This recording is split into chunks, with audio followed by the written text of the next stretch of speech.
मीमांसा civil service academy में आपका स्वागत है। ये लेक्चर हिस्ट्री एमसीक्यू का है।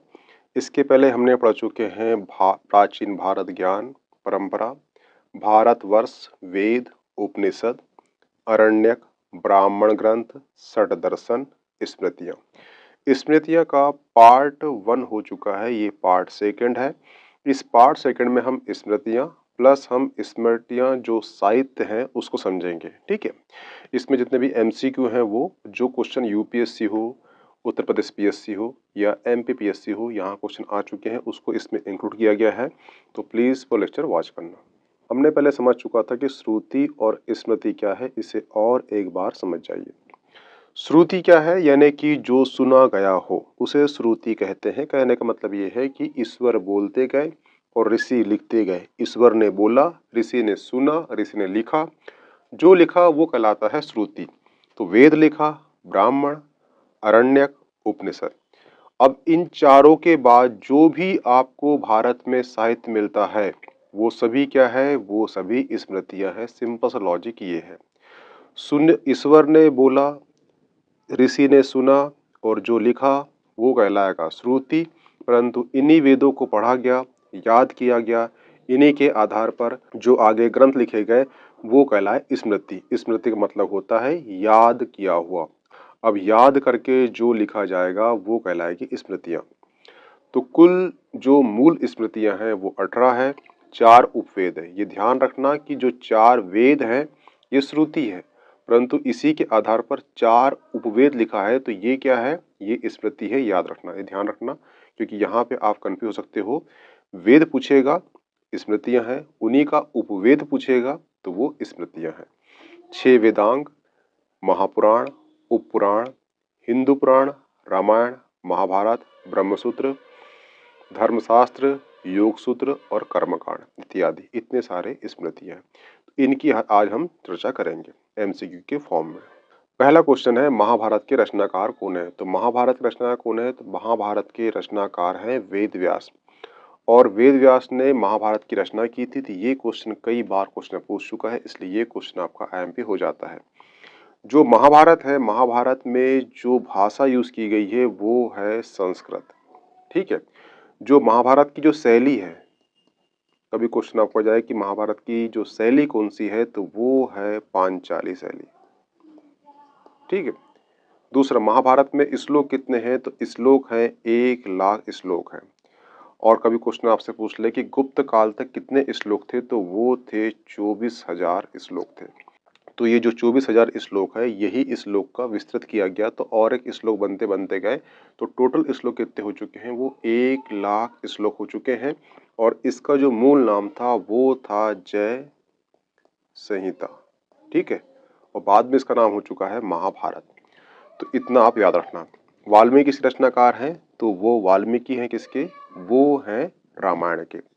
कपिल मुनि किसके रचनाकार हैं? सांख्य दर्शन के। जो षड दर्शन है उसी के सबसे ओल्डेस्ट दर्शन कौन सा है? सांख्य दर्शन है। उसकी रचना कौन है? कपिल मुनि है। भगवान श्री कृष्ण आप जानते हो। नेक्स्ट क्वेश्चन है, रामायण के रचनाकार कौन है? तो इसके रामायण के रचनाकार कौन है? तो वो है वाल्मीकि।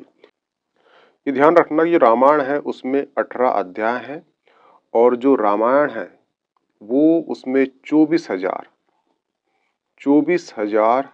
श्लोक है।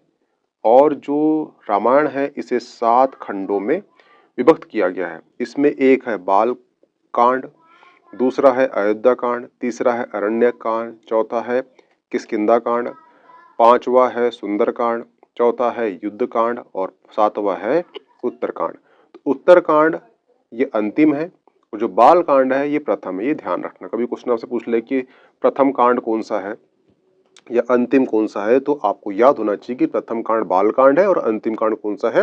वो उत्तर कांड है। हुआ क्लियर? एक और फैक्ट ध्यान रखना इसमें महत्वपूर्ण है, जो मुगल काल है, मुगल काल में हुई है अकबर। अकबर में एक लेखक पाया जाता था अकबर काल में, उनका नाम है बदायूं। ठीक है, बदायूं ने एक फारसी भाषा में ग्रंथ लिखा था। उस ग्रंथ का नाम था रजनामा। और जो ये रजनामा था ये रामायण का ही फारसी अनुवाद था। तो मुगल काल में अकबर हुए हैं, अकबर के काल में ही एक लेखक हुए हैं, उनका नाम है रज्मनामा, उनका नाम है बदायूं। बदायूं ने रामायण पर फारसी भाषा में एक ग्रंथ लिखा, उस ग्रंथ को नाम दिया था रज्मनामा। तो आपसे क्वेश्चन पूछेगा कि रामायण का जो फारसी अनुवाद है उसका नाम क्या है, तो वो है रज्मनामा। किसने लिखा है? बदायूं ने लिखा है। किस भाषा में लिखा था? तो फारसी भाषा में लिखा था। ठीक है, र से रामायण, र से रज्म, आपको याद करने में आसानी होगी। नेक्स्ट क्वेश्चन है पुराणों की संख्या कितनी है? तो देखना, पुराणों की संख्या मानी गई है 18। तो 18 कितने हैं? 18 पुराण है। अब जो पुराण है ये बना किससे है? ये बना है दो शब्द से, एक है पुरा और एक है अणा। ठीक है, पूरा का मतलब होता है अतीत, ठीक है, और अण का मतलब होता है बतलाया हुआ, यानी कि वो चीज जो आपको अतीत के बारे में बतलाती है वो कहलाती है पुराण। तो पुराण में प्राचीन या अतीत की राजनीतिक, सामाजिक और आर्थिक दशा का विस्तार पूर्वक विवरण मिलता है, उसे कहते हैं पुराण। इनकी संख्या 18 मानी गई है और जो प्रथम पुराण है उसे बोलते हैं, उसका नाम है मत्स्य पुराण। ठीक है, तो ये क्वेश्चन क्या पूछता है कि जो पुराण है इसमें सबसे प्राचीनतम या सबसे पहला पुराण कौन सा है, तो वो है मत्स्य पुराण। हुआ क्लियर? ठीक है, कभी आपको 20 शब्दों में या 30 शब्दों में पुराण लिखने आ जाए तो उसकी सिंपल सी व्याख्या देना, पुराण विश्व की रचना, विश्व का विध्वंस और विश्व का पुनर्निर्माण की एक विस्तृत व्याख्या करता है, जिसमें सूर्यवंशी और चंद्रवंशी का विस्तृत विवरण मिलता है। ठीक है, उसे कहते हैं पुराण। हाँ, ध्यान रखना, 6 क्या है? 6 वेदांग है, 6 ही षड्दर्शन है और 108 क्या है? वो है उपनिषद। नेक्स्ट क्वेश्चन है कुमार संभवम किसकी रचना है? देखना, एक रचनाकार हुए हैं उज्जैन में, उनका नाम है कालिदास। कालिदास ने 7 काव्य की रचना की है, जिसमें से एक है कुमार संभवम, दूसरा है रघुवंशनम, तीसरा है अभिज्ञान शकुंतलम, चौथा है मेघदूतम, पांचवा है ऋतु सहारम और जो छठवा है वो है मालिका अग्निमित्रम। इतने ये 7 जो है कालिदास के काव्य लिखे गए हैं। तो ये 7 के नाम याद होना चाहिए आपको, क्योंकि कई बार क्वेश्चन पूछ चुका है कि इनमें से कौन सी रचना कालिदास की है या नहीं है, इसलिए 7 आपको याद होना चाहिए। इसलिए भी याद होना चाहिए कि इनका संबंध उज्जैन से है और उज्जैन जो है मध्य प्रदेश में है और आप मध्य प्रदेश पीएससी के एग्जाम दे रहे हो, इसलिए। हुआ क्लियर? नेक्स्ट क्वेश्चन है पाराशर स्मृति के प्रणेता कौन है? तो ध्यान रखना, पाराशर स्मृति के जो प्रणेता है वो ऋषि पाराशर है। अब ये आपके लिए आईएमपी क्यों हो जाता है पाराशर ऋषि? वो इसलिए हो जाता है कि वेद व्यास जो हैं, जिन्होंने महाभारत की रचना की थी, उनके जो पिता हैं, पिता कौन है? वो पाराशर ऋषि हैं। ठीक है, और पाराशर स्मृति एकमात्र स्मृति है, जितनी भी स्मृतियां हैं उसके 3 पार्ट हैं। ठीक है, परंतु पाराशर स्मृति है उसके ओनली 2 पार्ट हैं, ये ध्यान रखना। ठीक है, और इसलिए महत्वपूर्ण है क्योंकि ये वेद व्यास के पिता है। कौन? पाराशर ऋषि। पाराशर स्मृति जो है उसमें बताया गया है कि एक सतयुग में जो मनुष्य के प्राण हैं वो अस्थिया में, यानी कि मनुष्य की हड्डियों में बसते थे। उसके बाद आता है त्रेता युग। त्रेता युग में मनुष्य के प्राण जो हैं हड्डी के ऊपर जो होता है मांस, उसमें बसते थे। उसके बाद आता है द्वापर युग और उसमें मनुष्य के प्राण रुधिर में आ गए, रक्त में आ गए। और उसके बाद आता है कलयुग, और कलयुग में जो मनुष्य के प्राण है वो अन्न में बसते हैं, यानी कि भोजन में बसते हैं। अगर हम भोजन नहीं खाएं तो मर जाएंगे। ठीक है, तो कभी क्वेश्चन आ जाए कि सतयुग में प्राण अस्थिगत, त्रेता युग में मांसगत, द्वापर युग में रुधिर में और कलयुग में अन्न में, ये वाक्य का उल्लेख कहाँ किया गया है? तो ये वाक्य उल्लेख कहाँ किया गया है? पाराशर स्मृति में किया गया है। और चीज रखना कि पाराशर स्मृति है, यहाँ पर बताया गया है भ्रूण हत्या। भ्रूण हत्या में बताया गया है कि वो अगर बच्चे की भ्रूण हत्या होती है तो वो भ्रूण हत्या ब्राह्मण हत्या तुल्य माना जाएगा और पापों में सबसे दुगना पाप माना जाएगा। आप लोगों को क्वेश्चन आएगा कि भ्रूण हत्या या गर्भपात को ब्राह्मण के हत्या के तुल्य किस उपनिषद में बताया गया है? तो वो है पाराशर स्मृति में। ये क्वेश्चन काफ़ी इम्पोर्टेंट है क्योंकि पाराशर स्मृति इस विश्व की सबसे ओल्डेस्ट स्मृति है। उसमें ये चीज़ लिखी गई है कि गर्भपात कराना, गर्भपात या भ्रूण हत्या जो होती है, ये ब्राह्मण समतुल्य हत्या है और पापों में दुगना पाप है। उसके बाद भी आज तक भ्रूण हत्या रुकी नहीं है।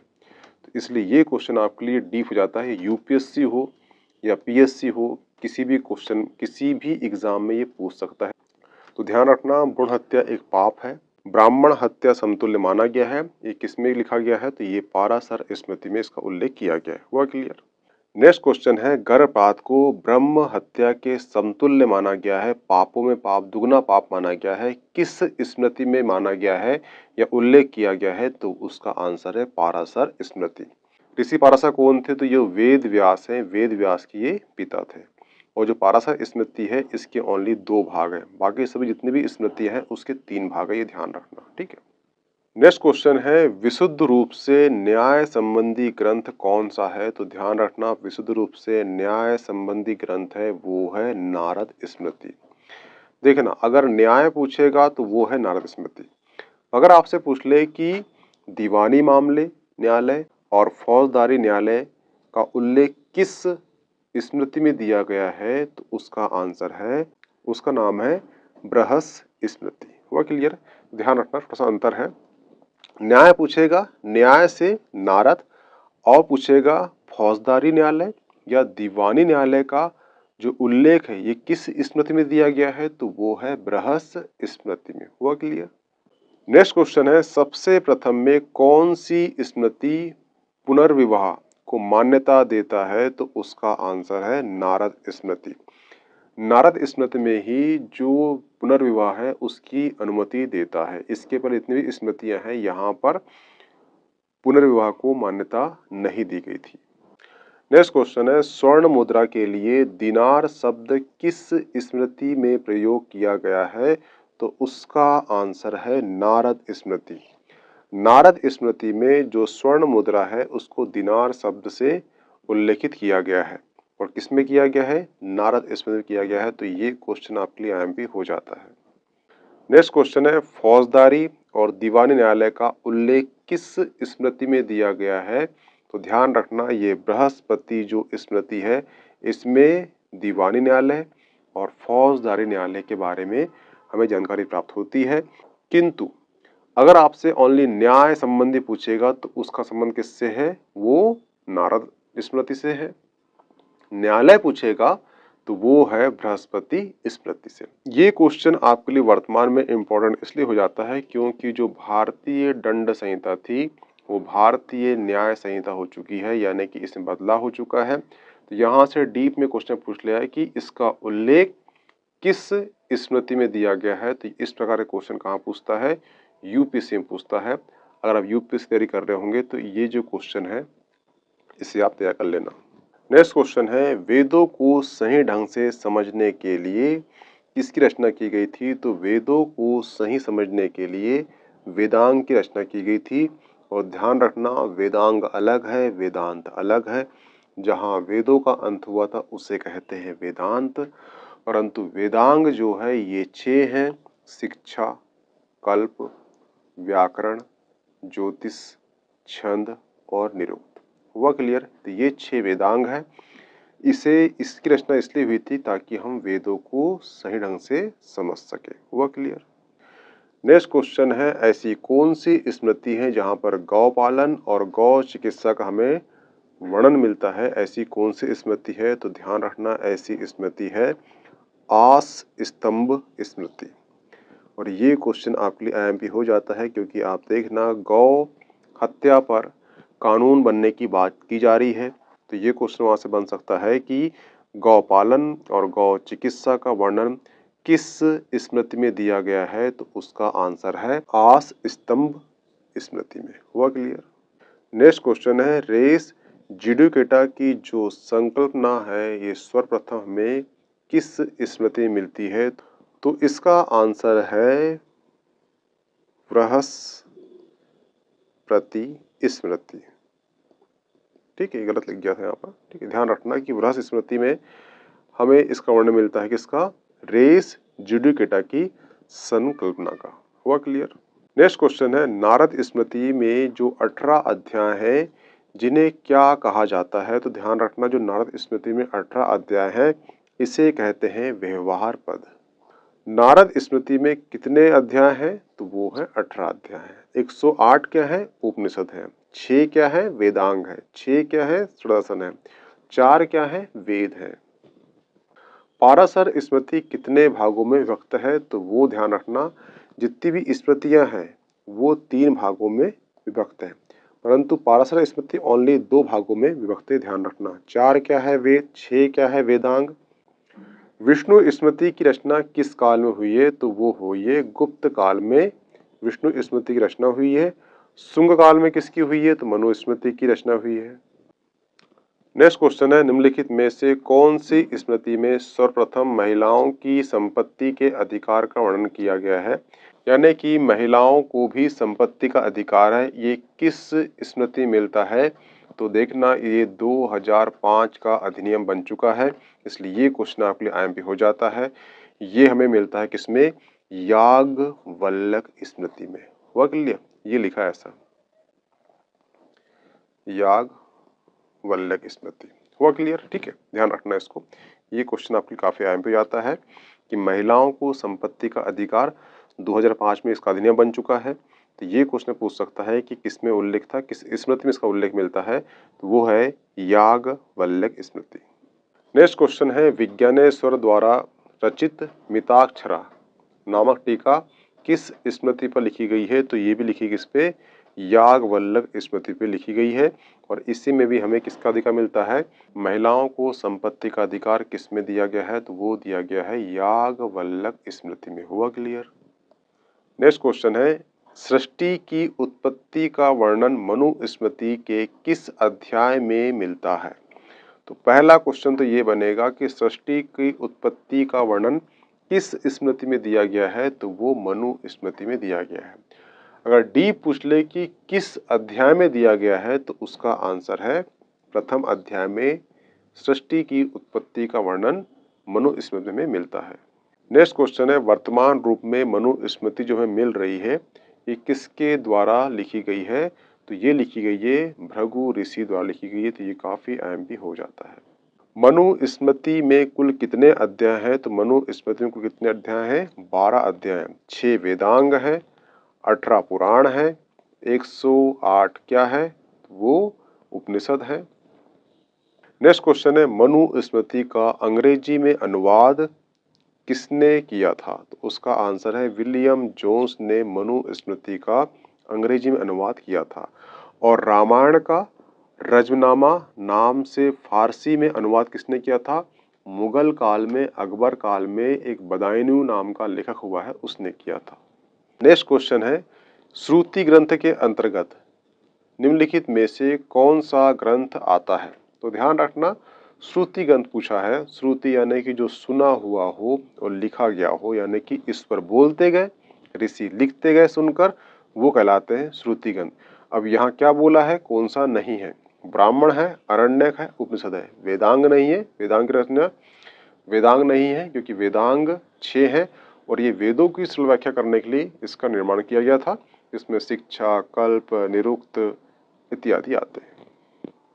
तो यहाँ पे आपका जो स्मृति और स्मृति साहित्य दोनों के जितने भी एमसीक्यू हैं, ये पार्ट 2 में कंप्लीट हो जाते हैं। ठीक है, अब मिलते हैं नेक्स्ट टॉपिक में, जो सभा समिति होगा या रिक होगा। ठीक है, और इसकी जो पीडीएफ है आपको ये मीमांसा एकेडमी का जो टेलीग्राम चैनल है वहाँ प्राप्त हो जाएगी। प्लीज ज्वाइन कर लीजिए और ये पीडीएफ वहाँ से प्राप्त कर लीजिए। Okay, thanks. मिलते हैं नेक्स्ट लेक्चर में।